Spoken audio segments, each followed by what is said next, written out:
Guys authentication request देखते हैं। Authentication में होता क्या है, जो हमारा मोबाइल और नेटवर्क होता है उसके बीच में ऑथेंटिकेट करता है कि ये जेन्यून है या फिर नहीं। उसके जो सिक्योरिटी होती हैं उसको कैलकुलेट करके। चलिए थ्योरी के थ्रू समझते हैं। The purpose of the EPS authentication and key agreement AKA procedure is provide mutual authentication between the user and network, मतलब आपका मोबाइल और नेटवर्क के बीच। एंड टू एग्री ऑन एक की एएसमी, एक की के एसमी जो एक की होती है वो आपके मोबाइल सिम के पास भी होती है, मतलब आपके यूजर के पास भी जब मोबाइल बनता है या सिम लगी होती है उसके पास भी एक होती है। और उधर नेटवर्क के एंड में भी होता है एचएसएस के पास में, एमएमई के पास में। तो वो ऑथेंटिकेट करते हैं ये की के कैलकुलेट करके करके थ्रू कि ये कैलकुलेशन दोनों तरफ सेम आ रहा कि नहीं, मतलब आपका यूई साइड और नेटवर्क के साइड में। तो the EPS AKA procedure is always initiated and controlled by the network, मतलब नेटवर्क ये इनिशिएट करता है, नेटवर्क ऑथेंटिकेशन रिक्वेस्ट करता है कि ये यूजर जेन्यून है या नहीं है, मतलब इस यूजर के साथ में जो कि नेटवर्क के साइड जनरेट होती है उधर भी हो रही है नहीं। वो कैसे की कैलकुलेट करते हैं। However the UE can reject the EPS authentication challenge sent by the network, the UE shall proceed with a EPS authentication challenge only if an USIM is present. ये बोल रहा है कि ये ऑथेंटिकेशन रिक्वेस्ट चैलेंज तभी कर पाएगा जब हमारे पास यूसिम अवेलेबल हो। When a NAS signaling connection exists, network can initiate an authentication procedure at any time. जब नास सिग्नलिंग कनेक्शन हो जाता है तो network can initiate authentication procedure, मतलब नेटवर्क किसी भी टाइम ऑथेंटिकेशन प्रोसीजर कर सकता है। The network initiate the authentication procedure by sending authentication request. ये जो हमने आपको बता दिया कैसे करता है वो देख सकते हैं। The MME send unciphered authentication request message to the UE which include a random number, एक random number होता है and an authentication parameter होता है। Now the UE job to compute the authentication response parameter RES and send it back to the MME in authentication response message। मतलब कि जो network है तो वो यूई को क्या भेजता है, रैंडम एक्सेस, रैंडम एक रैंडम नंबर और ऑथेंटिकेशन ऑथेंटिकेशन पैरामीटर, ये एक की होती है। तो वो कैलकुलेट करके और फिर ऑथेंटिकेशन रिस्पॉन्स भेजता है एमएमई को, तो उससे कंफर्म हो जाता है कि अ, इसका जो ऑथेंटिकेशन कंफर्म हो जाता है। The value RES is computed by the USIM using random authentication. जो हमने आपको बताया कि जो यूसिम अपनी जो मोबाइल होगा, यूजर होगा, तो वो रैंडम और ऑथेंटिकेशन की के थ्रू उसको कैलकुलेट करेगा। कैसे, by using random authentication and the secret की के which is storeyed in the you SIM. जब हम सिम लेते हैं पहले से उसमें की एक स्टोर रहती है।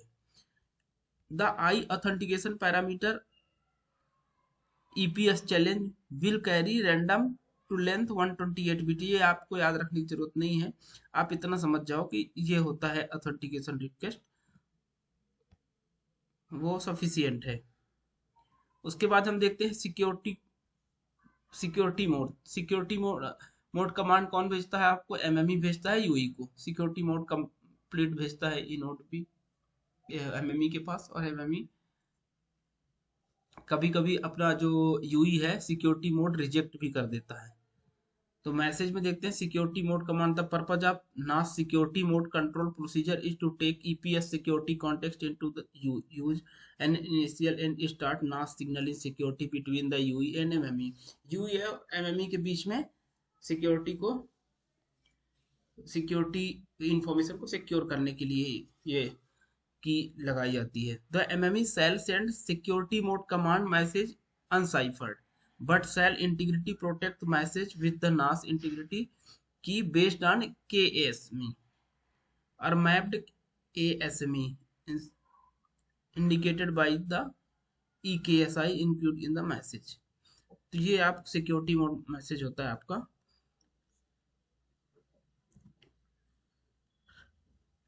ये फ्लो ऑफ डायग्राम है, इसके थ्रू आप समझ सकते हो रैंडम एक्सेस यहाँ हुआ, फिर RRC मैसेज गए, उसके बाद आपका यहाँ पे ऑथेंटिकेशन रिक्वेस्ट, ये यहाँ पे नास authentication request plus PDN connectivity request भेजा यूई ने MME को, और ये आइडेंटिटी एंड ऑथेंटिकेशन रिस्पॉन्स कर दिया। इस तरह से आपका ऑथेंटिकेशन प्रोसीजर हो जाता है।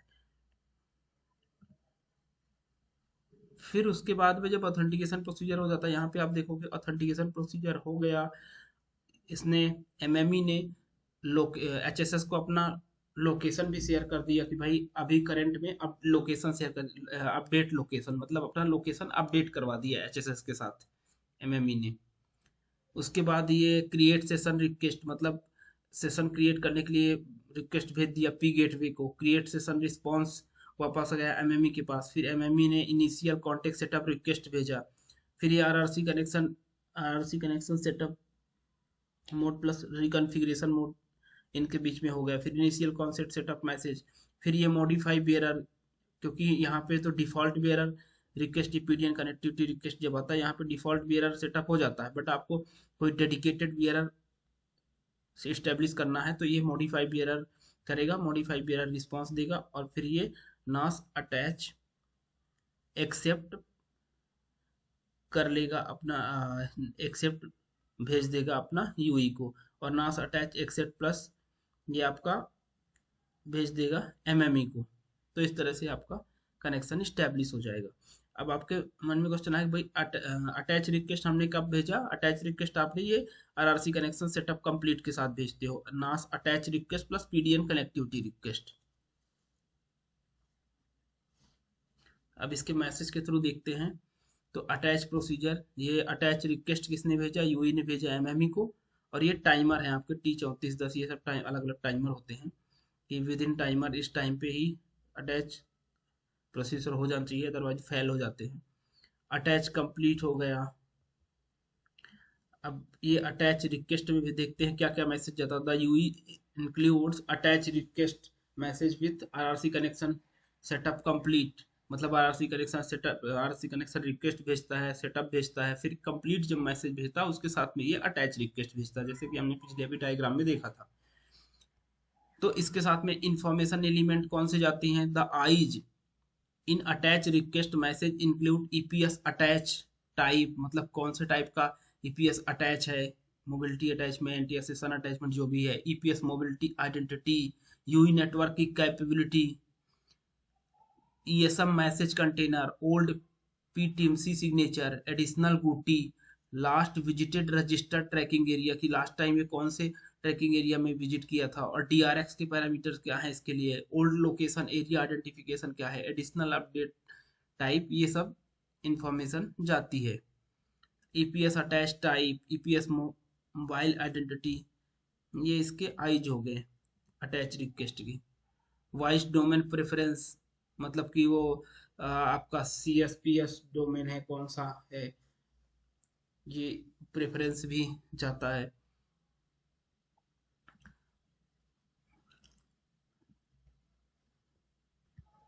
उसके बाद हम देखते हैं डिटैच रिक्वेस्ट। डिटैच रिक्वेस्ट कब भेजेगा? डिटैच रिक्वेस्ट जब यूई को नेटवर्क से डिटैच होना होगा। तो ये देखो आप डायग्राम के थ्रू कि डिटैच रिक्वेस्ट यूई ने भेज दिया इनोडबी को, इनोडबी भेज दिया डिटैच रिक्वेस्ट MME को, और वो उसके बाद वो डिलीट सेशन रिक्वेस्ट करेगा एस गेटवे के साथ कि जो सेशन बना हुआ है उसको भाई डिलीट करो, और ये डिलीट सेशन रिस्पॉन्स भेज दिया। फिर इस तरह से डिटैच एक्सेप्ट कर लिया, और ये RRC कनेक्शन रिकॉन्फ़िगरेशन भेज दिया यू इनोडबी ने यूई को कि भाई तुम डिटैच हो जाओ, और इस कॉन्फ़िगरेशन के साथ डिटैच होना है तुमको। तो ये आपका डिटैच होता है। उसके बाद में ये आपने पढ़ा ही RRC कनेक्शन रिलीज क्यों होता है। अब डिटैच रिक्वेस्ट में the UE shall initiate the detach procedure when the UE is switched off, या कि आपका मोबाइल ऑफ हो गया तो उस केस में, या फिर USIM is removed from the UE, मतलब आपके मोबाइल से सिम निकल गई, the EPS capability of the UE disabled, या फिर the UE C S P S mode और C S P S mode two of operation which is to detach of the both EPS services and non EPS services. तो इस time के लिए इस type से ये डिटैच रिक्वेस्ट भेजता है कि भाई मेरे को नेटवर्क से डिटैच होना है।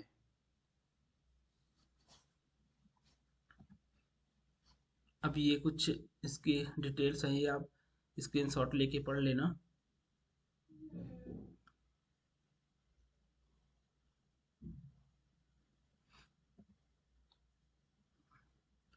उसके बाद हम देखते हैं